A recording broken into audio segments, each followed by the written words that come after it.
ओम शांति। आज 27 नवंबर 2023 आज की साकार मुरली के अनमोल मधुर महावाक्य हैं। बाबा कहते, मीठे मीठे बच्चे, दिन में शरीर निर्वाह अर्थ कर्म करो, रात में बैठ ज्ञान का सिमरण करो, बाप को याद करो, बुद्धि में सवदर्शन चक्र फिराओ तो नशा चढ़ेगा। आज की मुरली का प्रश्न है, माया किन बच्चों को याद में बैठने ही नहीं देती?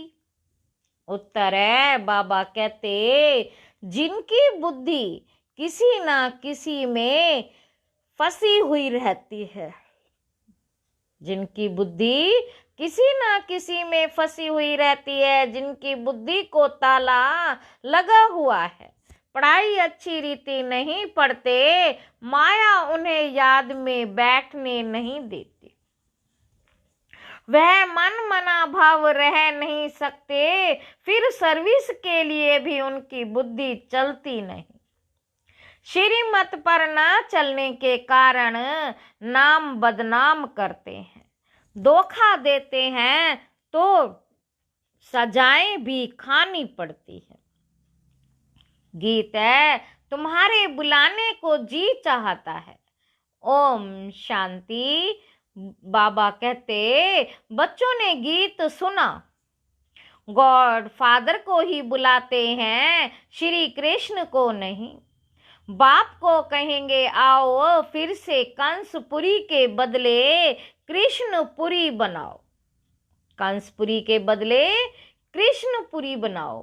कृष्णपुरी को तो स्वर्ग कहा जाता है, यह कोई भी जानते नहीं, क्योंकि श्री कृष्ण को द्वापर में ले गए हैं। यह सब भूलें शास्त्रों से हुई हैं। अभी ये बाप यथार्थ बात समझाते हैं। वास्तव में सारी दुनिया का बड़ा गॉड फादर है, सबको उस एक गॉड को ही याद करना है।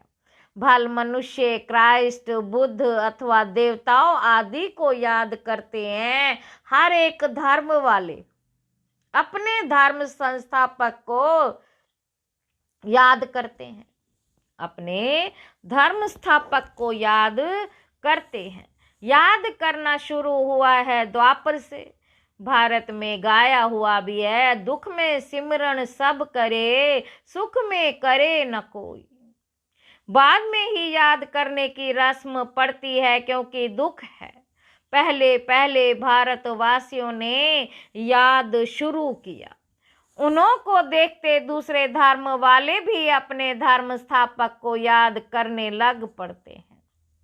बाप भी धर्म स्थापन करने वाला है, परंतु मनुष्यों ने बाप को भूल श्री कृष्ण का नाम डाल दिया है। लक्ष्मी नारायण के धर्म का उन्हें पता नहीं है। याद तो ना लक्ष्मी नारायण को ना श्री कृष्ण को करना है, याद एक बाप को करना है, जो आदि सनातन देवी देवता धर्म की स्थापना कर रहे हैं। फिर जब ये भक्ति मार्ग में शिव की पूजा करने लगते हैं तो समझते हैं गीता का भगवान श्री कृष्ण है, उनको याद करते हैं। उन्हों को देख वे भी अपने धर्म स्थापक को याद करते हैं। ये भूल जाते हैं कि ये देवता धर्म भगवान ने स्थापन किया है। हम लिख सकते हैं कि गीता का सरमोनाइजर श्री कृष्ण नहीं, शिव बाबा है। वह है निराकार। वह वंडरफुल बात हुई ना, किसी के पास भी शिव बाबा का परिचय नहीं है। वह स्टार है, सब जगह शिव के मंदिर हैं, तो वह समझते हैं कि इतना बड़ा, सबके पास सब जगह शिव के मंदिर हैं, तो वह समझते हैं कि इतना बड़ा है, अखंड ज्योति तत्व है, परंतु वह तो मह तत्व में रहते हैं, जहाँ आत्माएं रहती हैं। आत्मा का रूप बरोबर स्टार मिसल है। परम पिता परमात्मा भी स्टार है, परंतु वह नॉलेजफुल बीज रूप होने कारण उनमें ताकत है। आत्माओं का पिता बीज परमात्मा को कहते हैं। आत्माओं का पिता बीज किसको कहेंगे? परमात्मा को कहेंगे। है वह निराकार। मनुष्यों को तो ocean of knowledge, ocean of love कह ना सके, इसलिए समझाने वाले बच्चों ने अथॉरिटी चाहिए। समझाने वाले बच्चों में अथॉरिटी चाहिए, जिनकी बुद्धि विशाल हो, तुम सब में मुख्य हो। मम्मा वंदे मातरम भी गाया हुआ है। कन्याओं द्वारा बाण मरवाए। अधर कन्या, कुंवारी कन्या का राज कहाँ है? नहीं, सिर्फ मंदिर से ही सिद्ध होता है। जगदम्बा भी बराबर है, परंतु वे जानते नहीं कि वह कौन है। बाप कहते हैं, मैं ब्रह्मा मुख कमल द्वारा रचित और रचना के आदि मध्य अंत का राज बताता हूँ। ड्रामा में क्या है ये मनुष्यों की बुद्धि में आना चाहिए। ये बेहद का ड्रामा है, इसमें हम एक्टर हैं, तो ड्रामा के आदि मध्य अंत का राज बुद्धि में रहना चाहिए। बाबा कहते, ड्रामा के आदि मध्य अंत का राज बुद्धि में रहना चाहिए। जिनकी बुद्धि में ये रहता है उन्हें बहुत नशा रहता है। सारा दिन शरीर निर्वाह किया, रात को बैठ स्मृति में लाओ। यह ड्रामा कैसी चक्र लगाता है, यही मन मना भाव है, परंतु माया रात को भी बैठने नहीं देती है। एक्ट्रेस की बुद्धि में तो ड्रामा का राज रहना चाहिए ना, परंतु है बड़ा मुश्किल। कहाँ ना कहाँ फंस पड़ते हैं तो बाबा बुद्धि का ताला बंद कर देते हैं। बहुत बड़ी मंजिल है, अच्छी पढ़ाई वाले फिर तनख्वाह भी अच्छी लेते हैं ना, यह पढ़ाई है, परंतु बाहर जाने से भूल जाते हैं, फिर अपनी मत पर चल पड़ते हैं। बाप कहते हैं, बेटे मीठे बच्चे, श्रीमत पर चलने में ही तुम्हारा कल्याण है। यह है पतित दुनिया। विकार को पॉइजन कहा जाता है, जिसका सन्यासी लोग सन्यास करते हैं। यह रावण राज्य शुरू ही होता है द्वापर से। यह वेद शास्त्र आदि सब भक्ति मार्ग की सामग्री है। सर्विस के लिए बच्चों की बुद्धि चलनी चाहिए। श्रीमत पर चले तो धारणा भी हो। बच्चे जानते हैं विनाश सामने खड़ा है, सब दुखी हो खड़ी रड़ी मारेंगे। बाबा कहते, बच्चे जानते हैं विनाश सामने खड़ा है, सब दुखी हो रड़ी मारेंगे। है भगवान रहम करो। त्राही त्राही करते समय भगवान को याद करेंगे। पार्टीशन के समय कितना याद करते थे, है भगवान रहम करो, रक्षा करो। अब रक्षा क्या करेंगे? रक्षा करने वाले को ही जानते नहीं तो रक्षा कैसे करेंगे? अभी बाप आया है, परंतु मुश्किल कोई की बुद्धि में बैठती है। बाप समझाते हैं, ऐसे ऐसे सर्विस करो, ये श्रीमत बाप की मिलती है। ऐसे बाप को पहचान नहीं सकते। यह भी कैसा वंडर है कि तुम बाप को पहचान ही नहीं सकते। कितनी समझने की बातें हैं। सारा दिन शिव बाबा की याद बुद्धि में रहे, यह भी उनका रथ साथी ठहरा ना। बाबा देखते हैं बच्चे आज बहुत अच्छे निश्चय बुद्धि हैं, कल संचय बुद्धि बन जाते हैं। माया का तूफान लगने से अवस्था गिरती है, तो बाबा इसमें क्या कर सकते हैं? तुम ज्ञान में आए, सरेंडर हुए, तुम ट्रस्टी ठहरे। तुम क्यों फिक्र करते हो? सरेंडर किया है, फिर सर्विस भी करनी है, तो रिटर्न में मिलेगा ना। अगर सरेंडर हुआ है, सर्विस नहीं करता, तो भी उनको खिलाना तो पड़े। तो उन पैसों से ही खाते खाते अपना खत्म कर लेते हैं, सर्विस करते नहीं हैं। तुम्हें सर्विस करनी है, मनुष्य को हीरे जैसा बनाने की, मुख्य बाबा की रूहानी सर्विस करनी है, जिससे मनुष्य ऊंचे बने। सर्विस नहीं करते तो जाकर दास दासी बनेंगे। जो पढ़ाई अच्छी पढ़ते हैं उनका मान भी ऊंचा होता है, जो नापास होंगे वे जाकर दास दासी बनेंगे। बाबा कहते, बच्चे मुझे याद करो और वर्षा लो, बस यह मन मना भव अक्षर ही राइट है।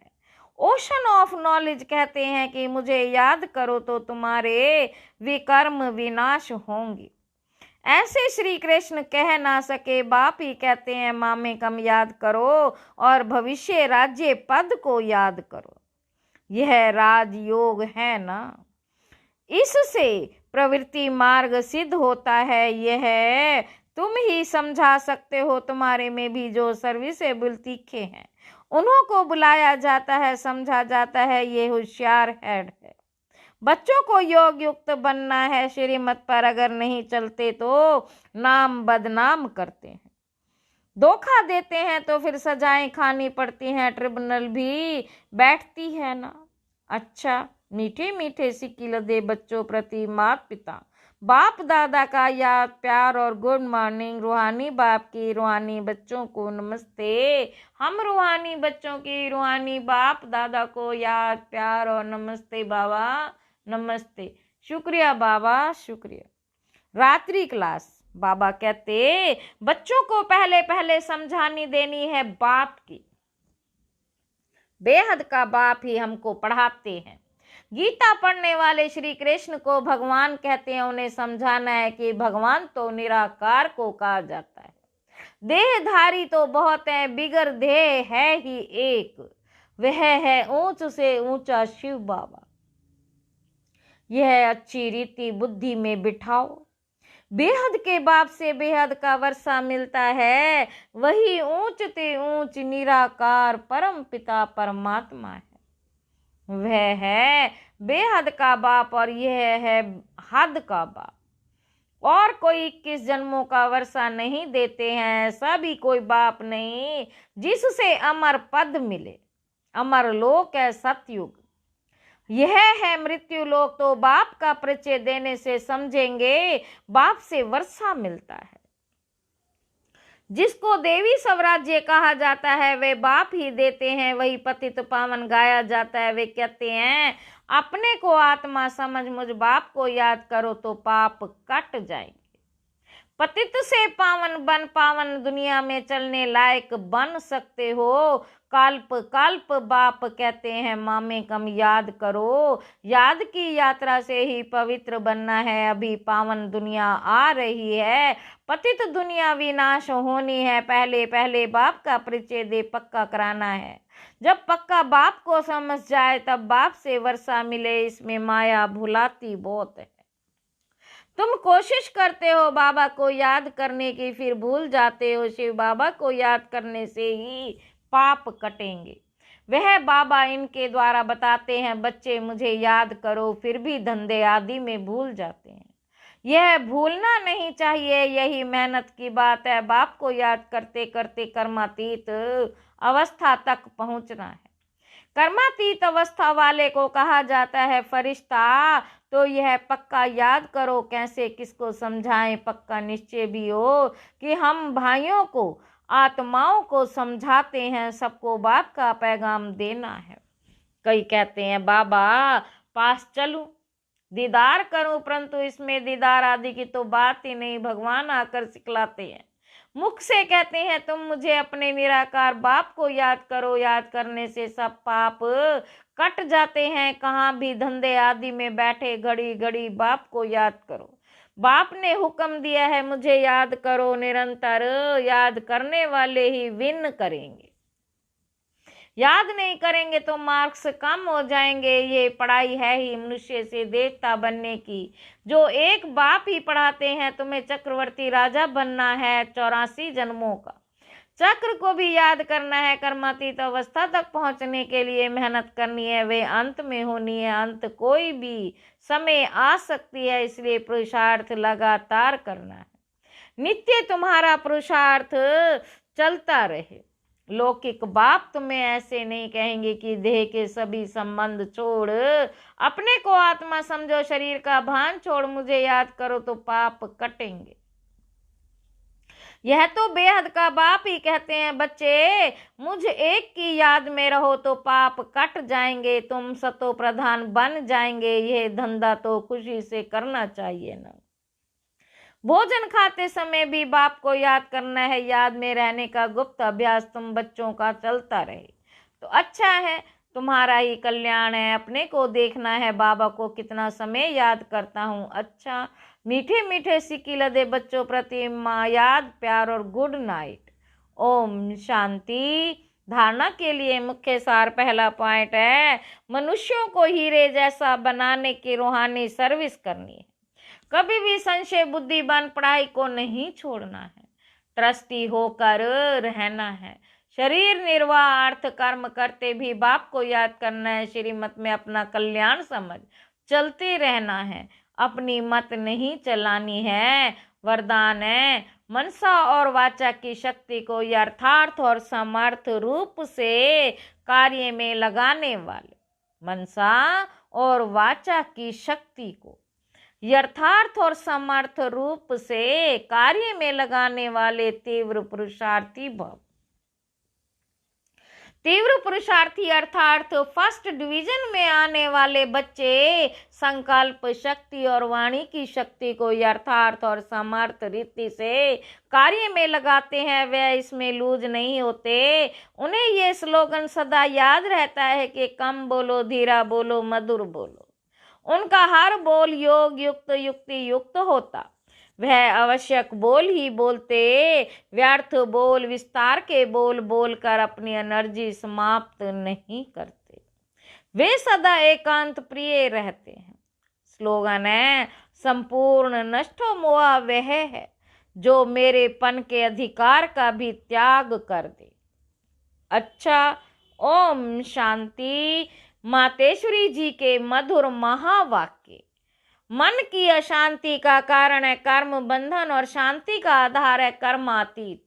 वास्तव में हर एक मनुष्य की ये चाहना अवश्य रहती है कि हमको मन की शांति प्राप्त हो जाए, इसलिए अनेक प्रयत्न करते आए हैं। अगर मन को शांति अब तक प्राप्त नहीं हुई है, इसका यथार्थ कारण क्या है?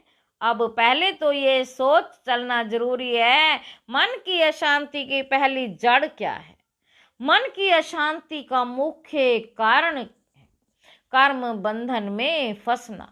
जब तक मनुष्य इन 5 विकारों के कर्म बंधन से नहीं छूटे हैं, तब तक मनुष्य अशांति से छूट नहीं सकते। जब कर्म बंधन टूट जाता है, तब मन की शांति अर्थात जीवन मुक्ति को प्राप्त कर सकते हैं। अब सोच करना है, ये कर्म बंधन टूटे कैसे और उसे छुटकारा देने वाला कौन है? यह तो हम जानते हैं, कोई भी मनुष्य आत्मा किसी भी मनुष्य आत्मा को छुटकारा दे नहीं सकती। यह कर्म बंधन का हिसाब किताब तोड़ने वाला सिर्फ एक परमात्मा है। वही आकर इस ज्ञान योग बल से कर्म बंधन से छुड़ाते हैं। इसलिए ही परमात्मा को सुख दाता कहा जाता है। जब तक पहले ये ज्ञान नहीं है कि मैं आत्मा हूँ, असल में मैं किसकी संतान हूँ, मेरा असली गुण क्या है, वह जब यह बुद्धि में आ जाए तब ये कर्म बंधन टूटे। अब यह नॉलेज हमें परमात्मा द्वारा ही प्राप्त होती है, गोया परमात्मा द्वारा ही कर्म बंधन टूटते हैं। अच्छा, ओम शांति।